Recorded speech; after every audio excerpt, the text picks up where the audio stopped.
for the Master of Science in Healthcare Leadership program here at the School of Professional Studies at Brown University. We are a joint program offered by the School of Professional Studies in concert with the School of Public Health here at Brown. And today's session is going to focus on a bit on the curriculum and the application process, but most of our time will be spent on finance tips in terms of how to finance an education here at Brown. So let's get started. I'm joined today by my colleague Chris Gillbody from one of the directors of the Graduate Financial Aid Office here at Brown. My name is Sandi Ferretti, and I'm the program director here for the Master of Science in Healthcare Leadership. I have a similar type of degree that this program is, and spent many years in the healthcare industry. And have been at Brown for 10 years and have always been a part of this program. So I have a good sense of the history and background of the program. We ask that you use the Q&A toolbar on your Zoom webinar link so that you can enter questions into the Q&A area at any time during the program, and we're going to do the Q&A at the end of the session. So thank you for doing that. We'll look forward to your questions. So today we're going to cover a bit about the program structure, what folks tell us about the value and impact of the program, and quickly go over the application requirements, and then I'm going to turn it over to Chris to talk about financing options. So let's dive in. This is a one-year accelerated master's degree program, full Master of Science degree offered by Brown University. We try to take the best of healthcare information, business knowledge that healthcare leaders need, and pair that with leadership training and development to drive strategic decision makers who can drive value and positive change in healthcare. All of our classes are healthcare focused, so even if it's a business related course like finance, it's finance as it relates to healthcare. This is our curriculum. You attend the program for 3 continuous semesters, so no summer semester off. And there are 2 possible start dates. You can start in the summer term or in the fall term. So it's 8.5 credits. Brown does an interesting thing. One full credit class is 1 credit. The program is anchored by these 4 full credit courses of healthcare policy, strategy and implementation, healthcare finance, and leadership and workforce development. That is supplemented with healthcare-focused half-credit courses like marketing, health economics, health law, and quality improvement and the learning organization. And the reason those courses are in a dark background is that they are hybrid classes, meaning you receive a portion of the content in person during our residential sessions, and the remainder of the coursework is online. We have 3 residential sessions at the beginning of each of these terms, so you get a chance to meet the faculty that you will be working with during the semester and engage in some of the coursework with them while in person here in Providence, Rhode Island. The light-colored backgrounds are technology-based courses, and that includes health technology data and analysis and digital health innovation and AI. And those courses are offered, all of the curriculum is delivered online. You do get a chance to meet the faculty in person, but they don't deliver their course content in person. So those are also half-credit courses. We also have 2 courses that add up to 1.5 credits. One is the Critical Challenge Project, and the other is Leadership and Professional Development. And those occur in each term of the program, and you have the opportunity to work on applying. This is a very applied program. You get to apply your knowledge and learning and skill development to a real-world problem that you are interested in. And that is paired with your personal leadership and professional development course, where you get a 360 evaluation, leadership coaching, as well as some additional coursework, skill building, all of those sorts of good things. So a terrific way to bring all of the curriculum together. This is delivered by our world-class faculty who have been with the program for many years. And the highlight here is really that they are practitioners as well as academics. So they have spent many years in the healthcare industry and bring some tremendous value and learn lived experiences in the healthcare world to the classroom. So, for example, on the bottom right here, you have John Park, who's currently a vice president at Amgen, and so brings that perspective and skill set of this kind of the real world of what's happening right now in the pharmaceutical world to his marketing class. So let's talk quickly about what students tell us is the value and impact of the program. I could tell you what the website says, but I think it's more impactful for you to hear about what students tell us that they value about the program. And you can hear this if you listen to one of our alumni chat sessions. They voice these opinions quite regularly. So what they tell us are really is based around three themes. First, that they really enjoy learning from a wide variety of peers. We try to have as many healthcare industry segments represented as we can. We are not an all clinician program or an all administrator program or all hospital program. We really try to have a diverse population of students, both United States based and internationally based. We focus on applied learning from day one. We really want for each of the courses to be able to, for you to have skills and knowledge that you take back to your workplace right away and can start using. And students tell us that they really value and appreciate that. And finally, they really appreciate our emphasis on leadership development, both in the specific courses that we offer and the Critical Challenge Project, which is your opportunity to practice your leadership growth, but also within the course content of each of the courses. There's really a lens that is asking you to think about the content from a leadership perspective. So in summary, this program offers you an opportunity to connect and collaborate with a diverse cohort of peers, both in person during residential sessions and online. There are the 3 face-to-face sessions at the beginning of each semester, and it's really that qualifies us as a low residency program, and it really caters to your work-life demands. Students continue to work full-time while they participate in the program. And lastly, we really place an emphasis on asynchronous learning with very limited synchronous requirements other than that residential session, so that you can participate and manage your life and schedule in a way that allows you to complete the program. So that Critical Challenge Project is something where we're hoping for students to really come up with tangible results and impact. And we want that to be a challenge that you identify, something that you are passionate about that is in need of leadership or a solution. It could be based in your own organization, or it could be based somewhere else. And it really is intended to be a practical application of the coursework and leadership development that you are working on during the program. And it's collaborative. This is the opportunity for you to collaborate with peers, alumni, professional colleagues, faculty, advisors, folks who are friends of the program, who can really bring some expert knowledge to the project that you're trying to develop. But as I say, you're the CEO of your project, and this is your opportunity to play in the sandbox and get all the input and assistance that you need. So let's quickly talk about the application requirements. We're looking for folks who have some experience in the healthcare industry with some leadership experience, minimum of 2 years, but on average, folks have 10 to 15 years of experience.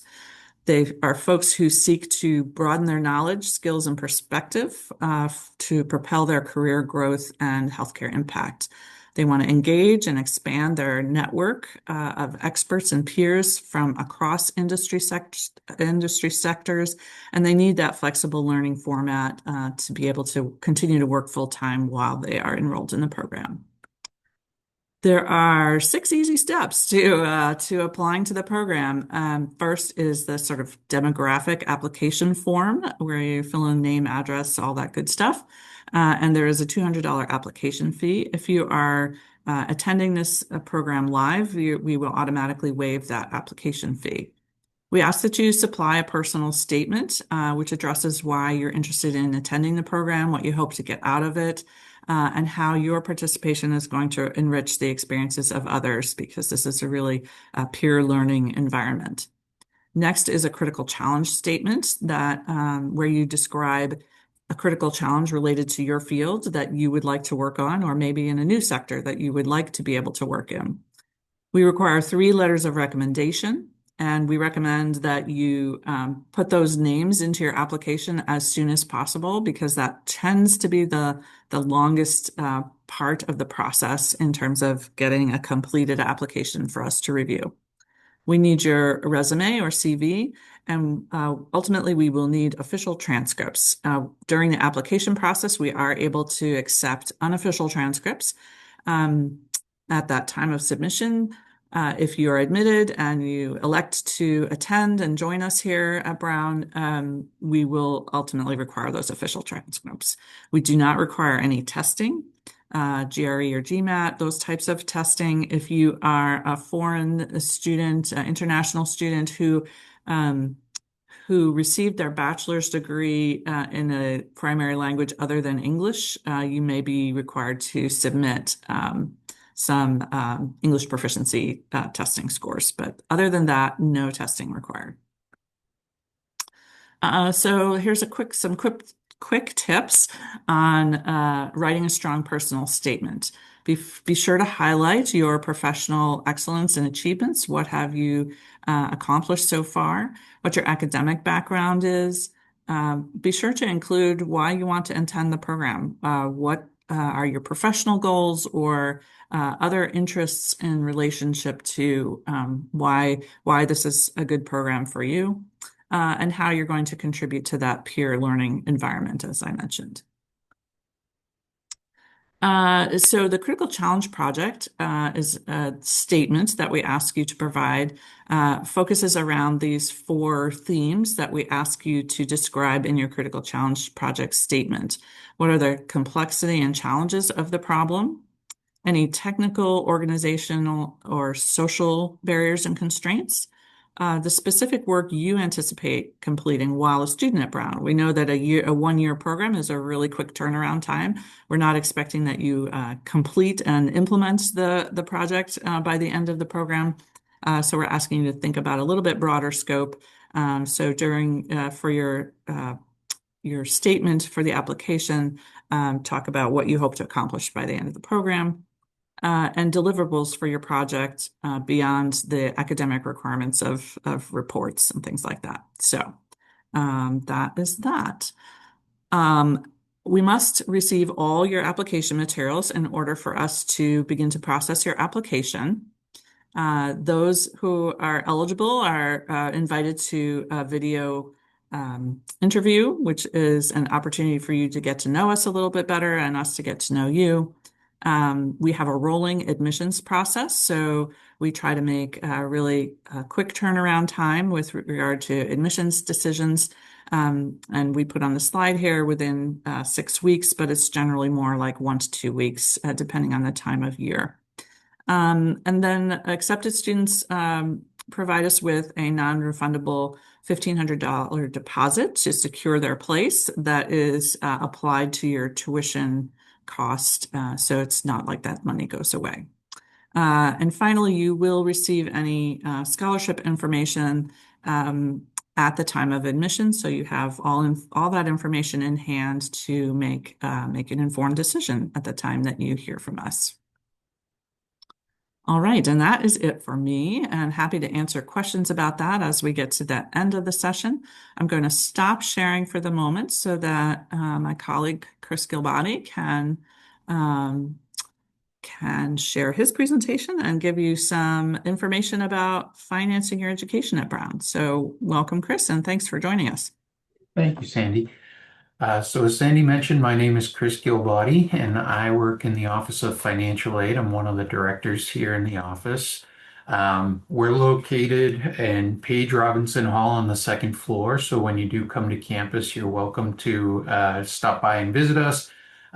We usually recommend that you email our office with any questions that you may have. So gs_financial_aid@brown.edu. You can also email us to request any appointments that you may need, any of those types of things, and we're happy to work with you to help make sure you understand all of this stuff inside and out. Um, just to give you a little background on how our office can help you, we essentially work with you to help you complete and troubleshoot your FAFSA. So if you have questions on your FAFSA, we can usually help you with those. We also try to make sure you have a good understanding of your cost of attendance and budget, what that looks like. And then we also determine your eligibility for the unsubsidized federal direct student loan program, which I'll talk more about towards the end of this presentation. Just to give you a little more information on the FAFSA. So the FAFSA is a form that you complete that's free of cost to help you. Basically, it's for U.S. citizens and permanent residents. You may have done this as an undergraduate to look for eligibility for federal grants or loans. As a graduate student, by applying for your FAFSA, you're creating eligibility for the unsubsidized federal direct student loan program. So by filling out your FAFSA application, you would submit that to Brown using the graduate code on the screen, the E00058. And essentially, that's going to allow us to process your unsubsidized loan eligibility. Um, so as Sandy mentioned, there's two starting points. So we often require FAFSA. If you're starting in the summer, we would need a FAFSA essentially filled out for the 26-27 academic year, and that will cover the 3 terms of enrollment that you'll be in. So that would cover summer, fall, and spring because that is our academic year. If you're starting in the fall, you'll actually have to fill out 2 different FAFSA applications. Once you fill out one, the second one becomes a lot easier because all of your information is stored, so it becomes a very quick process to submit the second one. But essentially, what that allows us to do is process your eligibility for the fall and spring with the 26-27 FAFSA, and then your additional eligibility for summer by completing the 27-28 FAFSA, which will be available as early as October 1st this upcoming year. So you can't do the 27-28 yet, but you can work on your 26-27 and submit that to us for review at your earliest convenience. Um, Sandy also mentioned that decisions regarding merit scholarships are released at the time of admissions. So our office doesn't make those decisions. We work with you to essentially look at your loan eligibility and help understand what your total aid package will look like long term. This is a breakdown of the estimated cost of attendance for 12 full months. So this isn't one semester. This is what we would expect your 3 semesters would look like. We've broken this down with direct cost and indirect cost. Direct cost being what you're going to actually see on your bill. So these are the things when Student Financial Services sends you your bill, this is what you can expect to see broken down over the 3 semesters. So this is just to help you plan a little bit better for the total bill cost. But essentially, our tuition for the 3 semesters is $73,500. There is a one-time records fee, which is $100. So your total billed charges are $73,600. The indirect cost, this is actually, we use the same indirect cost for both all programs that are on campus, hybrid, or online programs. So this is a very, very rough estimate based on what we expect students would pay living in the Providence neighborhood for housing and food over those 3 semesters. So although these costs look a little high, these are essentially based, assuming that you would be a residential student in the Providence, Rhode Island area. If your costs are significantly different, that means that you would not have these expenses. These are just estimates. If your cost, if you do need to borrow to help cover for housing and food or those types of things, we build this into your cost of attendance so that way you can choose to borrow to help cover some of those additional expenses. As I will always recommend, if you do not need to borrow for things like housing and food or your books or any of those types of things, I'd highly recommend just borrowing what you need to cover any remaining tuition and out-of-pocket costs that you may have. I also like to tell you a little bit more about student financial services. I know I mentioned them earlier in the presentation. So we're considered partner offices. So the Office of Financial Aid and Student Financial Services, we live in separate locations and we work on very separate things, but we do work together on many of them. So Office of Financial Aid, my office calculates and offers your loan eligibility. We help you counsel on loan options, those types of things where Student Financial Services actually processes your loans and manages the billing. So if you get a bill, it's not from financial aid, it's from Student Financial Services. We're here to help you understand a little bit more about how to pay for that bill. That's essentially what our office does. I've put their email address on here for you. So if you do end up with direct billing related questions, this is the email address that you would want to use.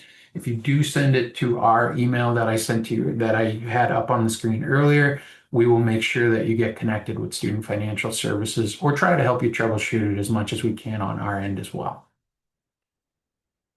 Their website also has some really great tools. We're going to go over one of them today, but they have some links on their website where you can look at what federal loan options are available to you, learn a little bit more about the loan process, calculators, private student loans, which again we'll kind of cover in depth today, and some really interesting links on their website to help you kind of go over the gamut of what's available to you as well. So highly recommend checking out their website. So the first loan option that I wanted to tell you all about is if you complete your FAFSA and you're eligible for the unsubsidized federal direct student loan, we award that to you. Usually, if you're applying for the summer, you usually start getting award letters from us in April or May.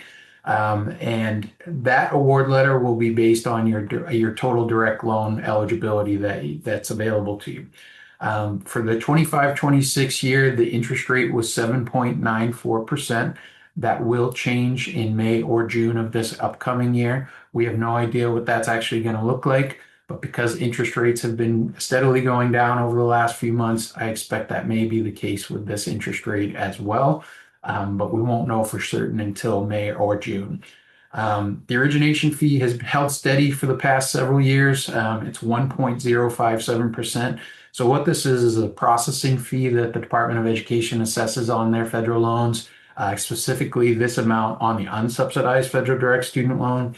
I put an example on here just so you can see exactly what that will look like.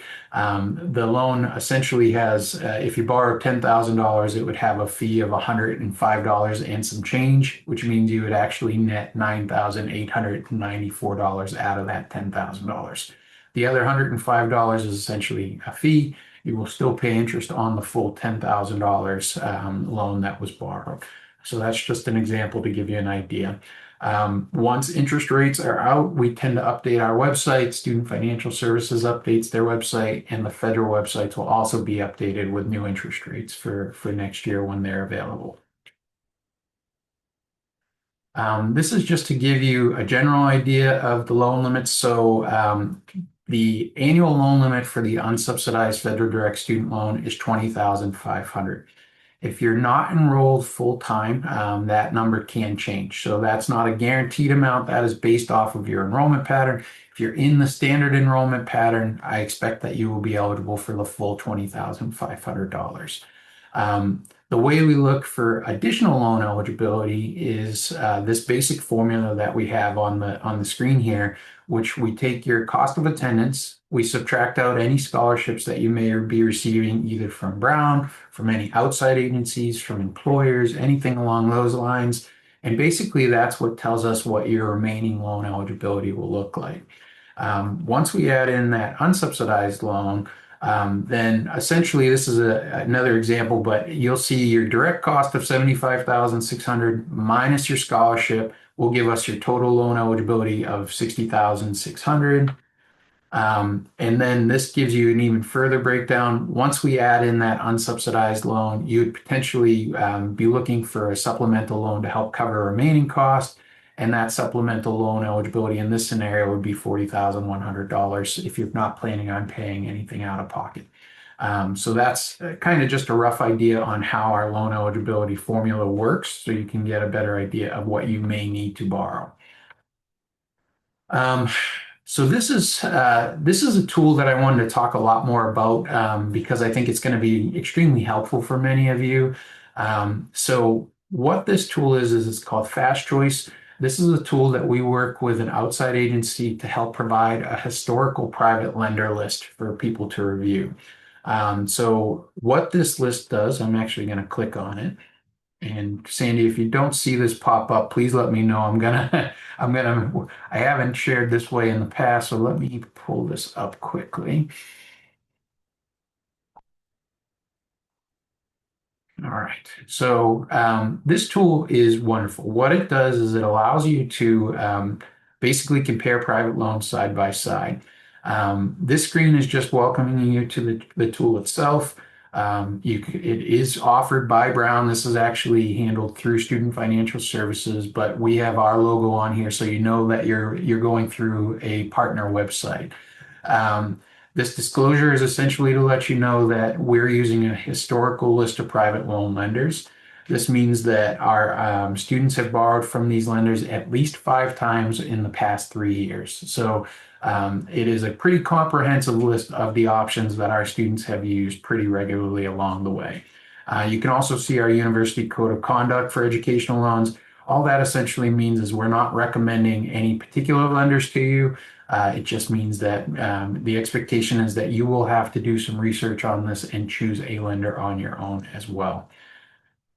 When you get into the actual list, this list actually changes every time you come in here. The lenders will remain the same, but it doesn't come up in the same alpha order. So it actually comes up in a random order every time you come in. And that's because we're not trying to sway you towards a particular lender. It's really just to make sure that you see all of the options that are available to you every time you come into the site. And you have to kind of sort through it to figure out the ones that you're interested in.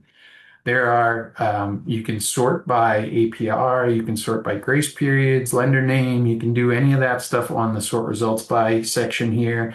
You can also click on see filters and sort just by graduate with fixed or variable interest rates, guaranteed rates, any of those types of things.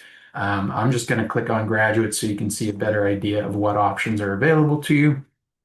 And then one of my favorite pieces of this tool is that when you click on these compare buttons at the end of each of the options, you'll see it will allow you to compare up to 5 different options side by side.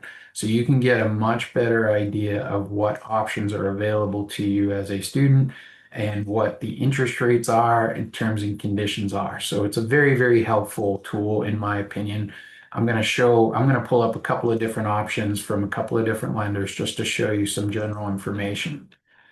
Um, when you get up here, you'll see the loans that you've chosen. If you hit compare, it'll actually pull this into almost like an Excel spreadsheet for you. So you're going to be able to see who's eligible to borrow these particular loans, all the general terms and conditions. Then it's going to tell you for what fields of study they typically finance, and lots of other eligibility related things. The one that most people are going to be interested in are the loan rates and fees. This is going to give you a very good breakdown of what to look for in terms of interest rates and if there are any hidden fees on any of these loans.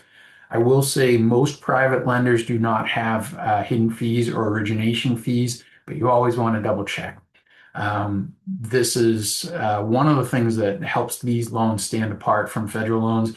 But they are credit-based loans. So many of you will need, if you don't have an established high credit score, you may need a cosigner to apply for these loans to help get that loan or to get a better interest rate on these particular loans. Another cool thing about this tool is it will show you if the lenders offer any benefits. So you'll see just by signing up for making automatic payments through your bank account, you can get these reductions in your overall interest rate. So if they're advertising, let's say a 4.5% interest rate, whatever the standard rate is that you receive, once you sign up for the auto payment, that loan will reduce by that 0.5% in this scenario or the 0.25% in one of these other scenarios. There are also other benefits. So they offer scholarships, they offer no origination fees. You'll see that there's all sorts of different things that are attached to this.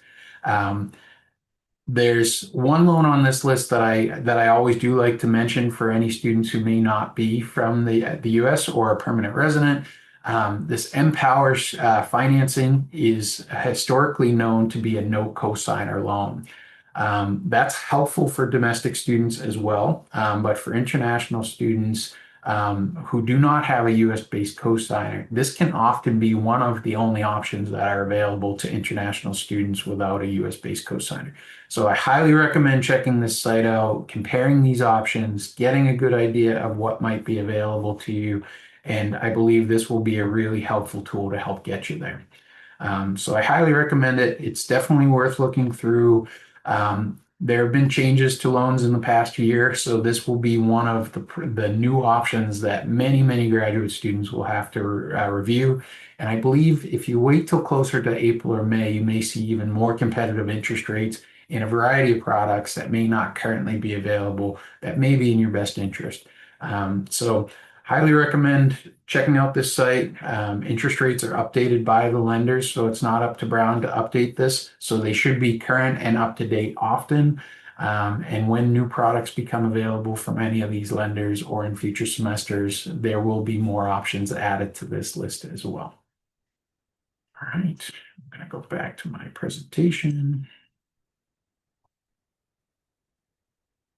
Um, so now that I've kind of told you about the financing options that are available to you, one thing I also like to make sure is very clear to all of you is that loan eligibility is considered a soft number. So what that means is I showed you how we kind of determine your loan eligibility, but if you have any changes that you think may impact your cost of attendance, which means enrollment changes, any changes to your tuition rates, anything like that. If you get an additional scholarship, if you don't receive a scholarship that you thought you were going to get, all those things can impact your total loan eligibility. So what we often recommend is just keep in touch with us. If you see a change, if you're expecting a change, send us an email. We'll work with you to make sure that you're getting your correct loan eligibility and that we make sure that you're getting the most up-to-date information whenever possible.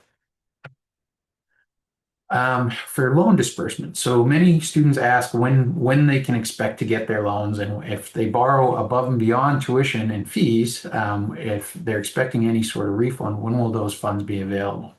So in almost every scenario, loan funds will disperse a few days before the semesters begin.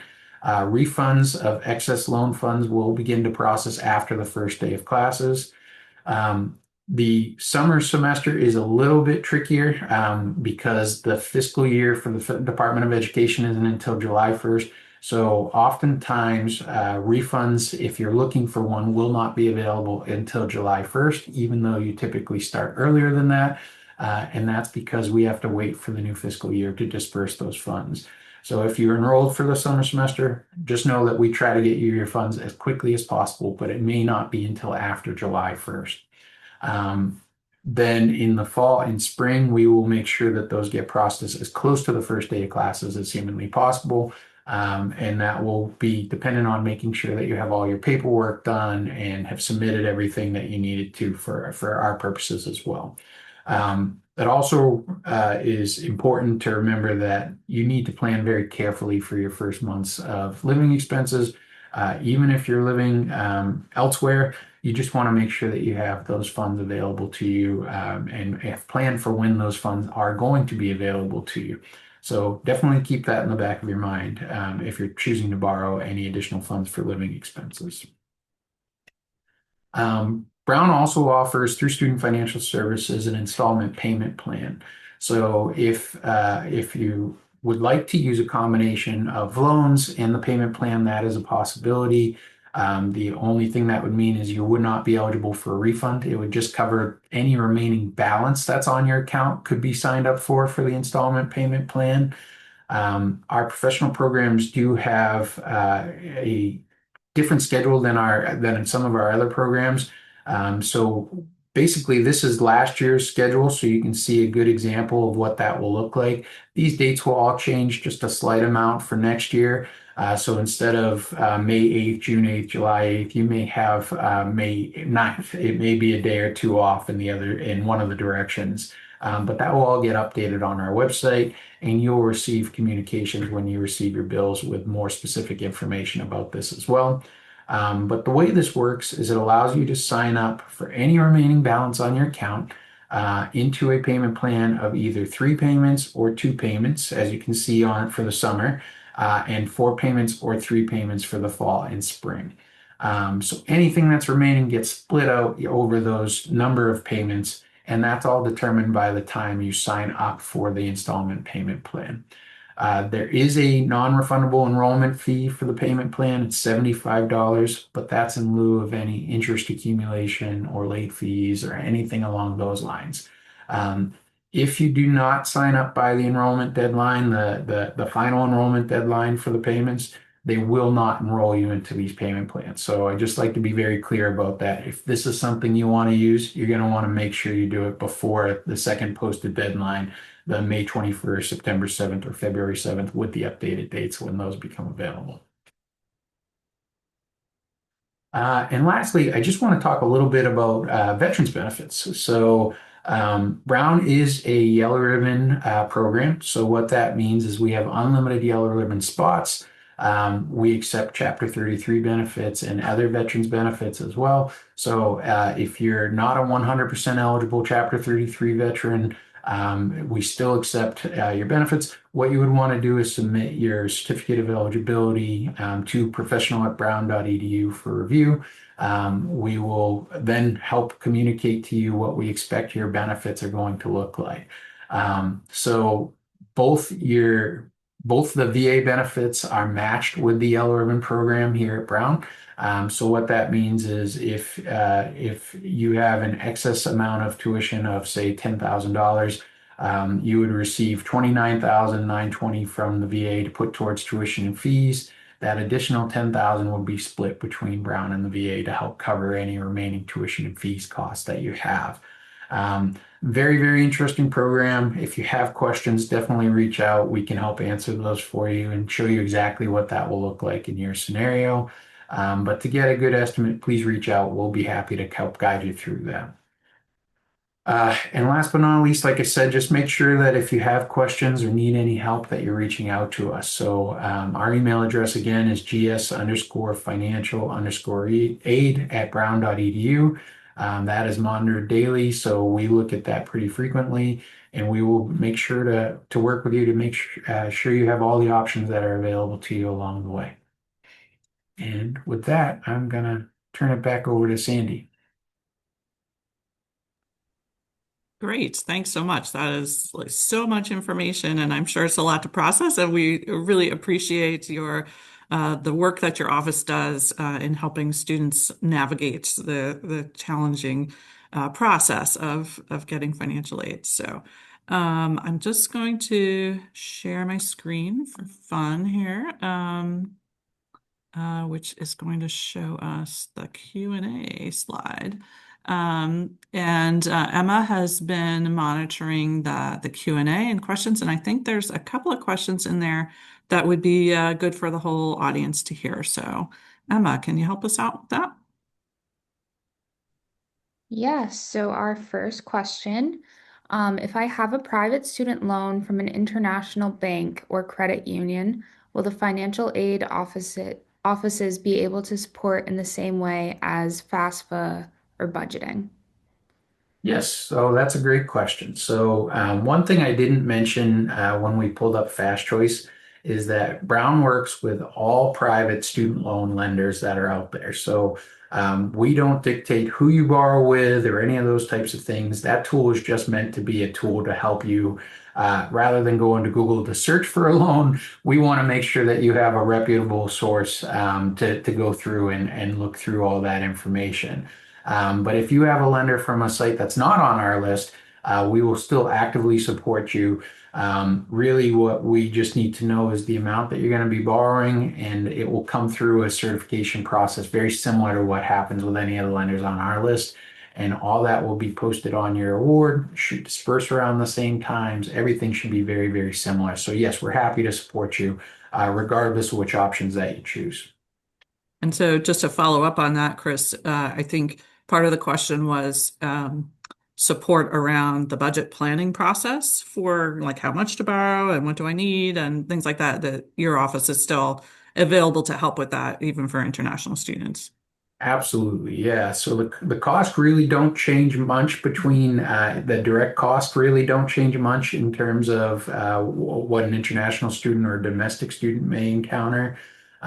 Your indirect expenses may be a little bit different, but because we use a pretty generous amount in our overall cost of attendance anyway, we're happy to work with you and make sure that that fits within your cost of attendance and that you have all the resources that you need, including going over cost with you in detail.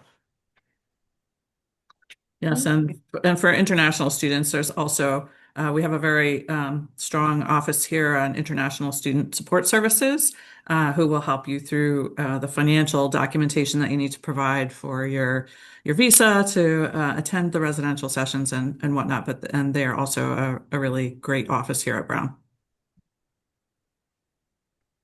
So our next question, I've started a summer application, more complete, and a fall application, partially complete for 2026, but I am more likely aiming towards the fall deadline in March. They have 3 letters of recommendations requested for the summer application portal.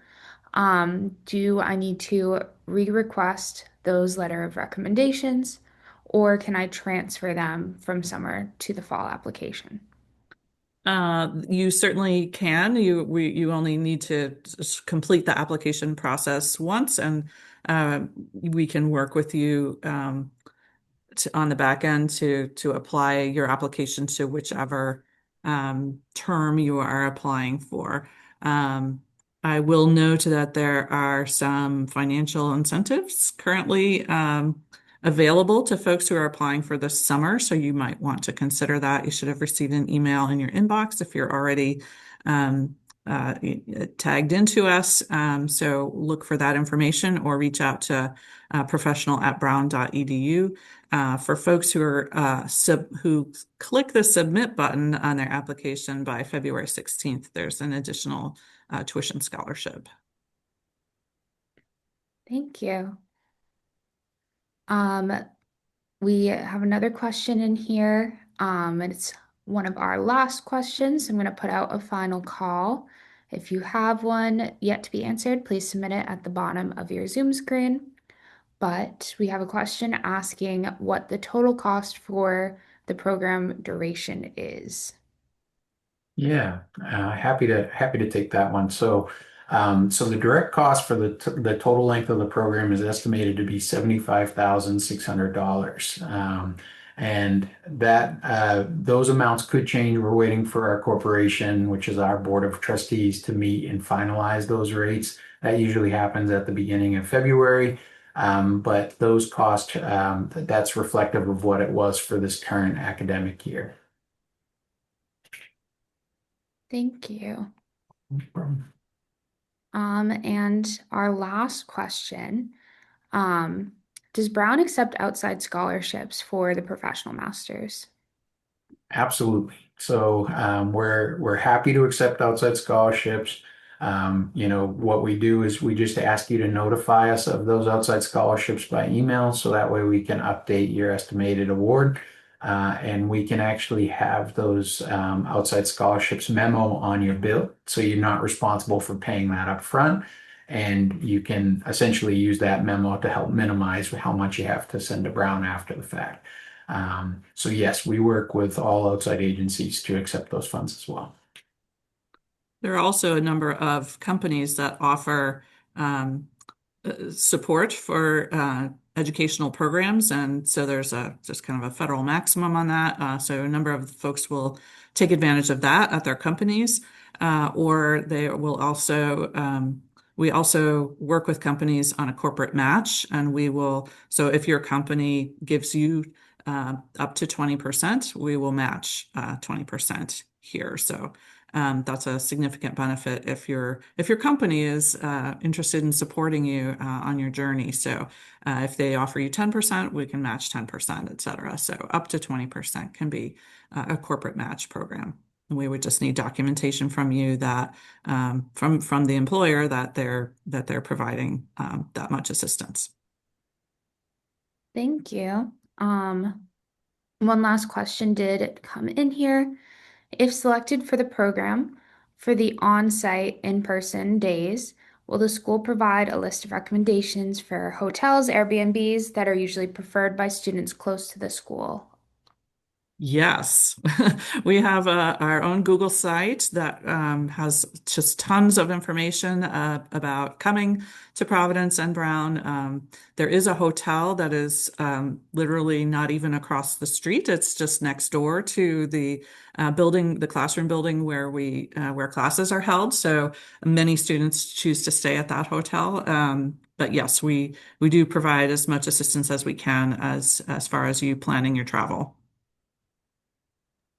Thank you. And that looks to be our last question. All right.